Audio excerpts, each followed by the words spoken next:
talking about a strategy on this behind the scenes about how to try and contain this story. The strategy is to deny the most egregious parts of this, to downplay its seriousness, and of course disparage Jeffrey Goldberg, which they have all been doing. But we didn't necessarily hear the president do that. I think there's a lot more that is going on behind the scenes that we have to watch in certain days. We know that there's going to be some sort of review that different agencies inside the White House are conducting that will give us a lot more information. Erin? All right, Elena, thank you very much, and it's such important reporting. Let's go now to Democratic Senator Adam Schiff, who sits on the Senate Judiciary Committee, also former chairman of the House Intelligence Committee, as our viewers well know.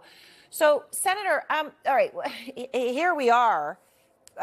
In this, it is an extraordinary moment, and you just heard President Trump saying this is all a witch hunt, and he does appear to be referring to signals sometimes as like some sort of a conference call. It's a bit unclear. What do you say to him?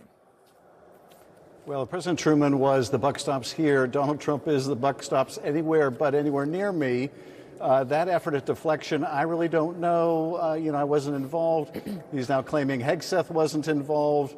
It is really pathetic, but what it tells all of us, what it tells the national security professionals, what it tells people in the Pentagon, what it tells the American people is there will be no accountability in his administration. He isn't going to hold people responsible. He doesn't want to fire people. He doesn't even want to talk about it. He wants to put this off as another witch hunt, another hoax, his kind of go-to deflection. But don't look at me. Whatever you do, America, I'm not responsible.